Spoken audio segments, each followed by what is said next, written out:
अख्तर अंसारी का कहना है, याद माजी अजाब है यारब, छीन ले मुझसे हादसा मेरा।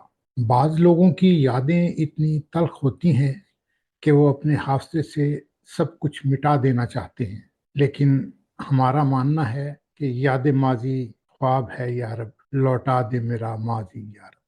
अरूजी ऊंच नीच से कतई नज़र हम ये समझते हैं कि हामिद यज़दानी को माजी ख्वाब की मानिंद ही लगा होगा और उन्होंने रब से दुआ की होगी कि लौटा दे मेरा माजी या रब, और रब ने हामिद यज़दानी को माजी की यादें लौटा दी और फिर हामिद यज़दानी ने अदबी तारीख मुरतब कर डाली जो सूसन के फूल के नाम से हमारे हाथों में है।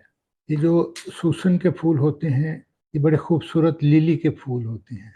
अब जिस जगह, जिस बाब में हामिद यज़दानी ने सूसन का जिक्र किया है, खिड़की से बाहर की तरफ देखते हुए, अपने वालिद की उदासी को देखते हुए कि तुम्हें पूरी तस्वीर लानी चाहिए थी, क्योंकि मेरी तस्वीर उसी वक्त काम देती है जब ये सबके साथ मौजूद होती। और हामिद यज़दानी खिड़की से बाहर देखते हुए उदासी से देखते हैं तो सूसन के फूल उन्हें नजर नहीं आते, तो वो समझते हैं कि शायद ये सूसन का मौसम नहीं है। किताबें बोलती हैं कि सिलसिले में आज हम सूसन के फूल पर बात करेंगे, जो बज़ाहिर एक बेटे का बाप को खिराज है, लेकिन बाबातिन ये अदबी तारीख है जो हामिद यज़दानी और यज़दानी जलंधरी के गिर्द घूमती है। हामिद यज़दानी शायर भी है और कहानीकार भी, इसलिए इस अदबी तारीख में शायराना हुस्न भी है और कहानी की बुनद भी, और वाक़यात का बेसाख्तापन भी। हामिद यज़दानी ने कुछ अर्सा पहले एक वेबसाइट पर किस्तवार अपनी याददाश्तें तहरीर करना शुरू की थी। वो कहते हैं कि ये सिर्फ वो याददाश्तें हैं जो मेरे जहन में बड़े अरसे से मौजूद हैं, जिन्हें मैं सफ़ाए करतास पर बखेरना चाहता था। मेरे बहन भाइयों के पास भी बहुत सारी याददाश्तें हैं जिन्हें इसके बाद इकट्ठी करने की कोशिश करूंगा। ये जो मैंने अभी सूसन के फूल के हवाले से बात की, ये तस्वीर जो जिसका जिक्र इस बाब में है, वो इनकी फुफ्फो के हाँ मांडगुमरी में, जो हमारा भी शहर है, वहाँ पर मौजूद थी। यज़दानी जलंधरी ने साहिवाल में भी वक्त गुजारा है और वहाँ पर एक अखबार भी निकालते रहे हैं। वो शायर थे, अदीब थे, सहाफ़ी थे और फिल्मों के लिए भी उन्होंने बहुत सारा काम किया। उस ज़माने में अगर उस ज़माने की बात की जाए तो यज़दानी जलंधरी का वही पीरियड है। यज़दानी जलंधरी के ज़माने में जो है अहमद नदीम कासमी हैं और बहुत सारे मौजूद हैं, अखबारात के एडिटर हैं। हामिद यज़दानी एक जिक्र करते हैं कि मैं एक ऑफिस में गया तो वहाँ पर मैं उस वक्त नाउमर थे। उन्होंने वहाँ पर जाकर अपना एक मजमून लेकर वो सीधे एडिटर के कमरे में चले गए। तो उन्हें कहा कि मैं ये मजमून छपवाना चाहता हूँ। उन्होंने कहा लाओ मुझे दे दो, मैं देख कर बता दूंगा। फिर उसी बाब में वो जिक्र करते हैं कि मैं सड़क पर अपने वालिद के साथ जा रहा था कि वही साहब जो हैं वो आम सामने से आते हुए नजर आए। उन्होंने वालिद साहब से अलैक्स लैक की, फिर मेरी तरफ देखा और कहने लगे, ये यज़दानी साहब, ये आपका बेटा है। इसने अगर उस वक्त बता दिया होता तो तारुफ बेहतर अंदाज में हो जाता। तो कहते हैं कि जब वालिद साहब आगे को गए तो उन्होंने कहा कि तुम अगर गए थे तो मुझे बता देते, तो मैं भी अपना सलाम पहुंचा देता हूँ। तो बहुत सारी बातें हैं।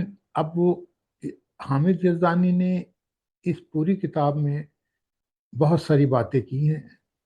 तो ये बातें जो हैं उन्होंने किस्तवार जो है एक ویب سائٹ پر شائع کی۔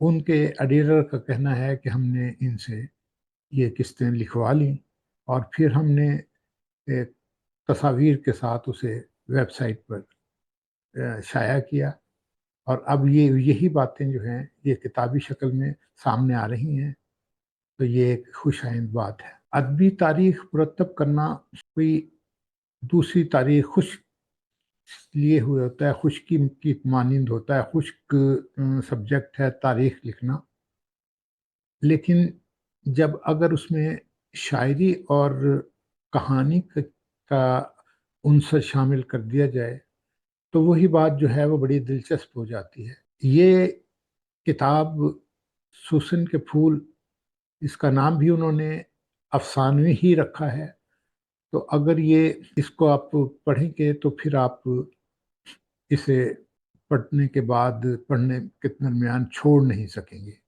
اس میں جاذبیت ہے، اس میں ادبی چاشنی ہے۔ ادب کی تاریخ جو مرتب کی ہے لاہور کی، اس میں ٹی ہاؤس بھی ہے جو ادیبوں کا گڑھ ہے، اس میں لاہور کی چلتی پھرتی ادبی تاریخ مرتب ہوئی ہے۔ حامد یزدانی جلندھری جو ہیں ان کے بارے میں بہت کچھ اس میں موجود ہے۔ ایک ادبی تاریخ ہے جس میں یزدانی جلندھری اور فن اور شخصیت کا ذکر ہے، لیکن یہ ایک کہانی ہے، طویل کہانی جو چل رہی ہے حامد یزدانی کے بچپن سے اور اب تک جب وہ کینیڈا میں موجود ہیں۔ انہوں نے اپنی بیک ریورس میں جو کہانی یادیں ان کے ذہن میں موجود تھیں ان کو مرتب کیا، انہیں ایک ویب سائٹ پر شائع کیا، اور اب وہی کتابی شکل میں آپ کے ہاتھ میں ہے۔ وہ لوگ جو قدیم اساتذہ کے بارے میں پڑھنا چاہتے ہیں، تاریخ جو ہے ادب کی تاریخ پڑھنا چاہتے ہیں، ان کے لیے یہ ایک خوبصورت کتاب ہے، تو پڑھنا مت بھولیے گا۔ حامد یزدانی ایک نام آپ کے ذہن میں ہے، ہلکار باب ذوق کے سیکٹری بھی رہے ہیں، تو آج کل کینیڈا میں موجود ہیں، تو ان کی یہ یادداشتیں جو ہیں یہ پڑھنا مت بھولیے گا۔ سوسن کے پھول۔ اپنے دوست رضا صدیقی کو اجازت دیجیے، ایک اور ولاگ کے ساتھ پھر حاضر ہوں گے۔ اللہ حافظ۔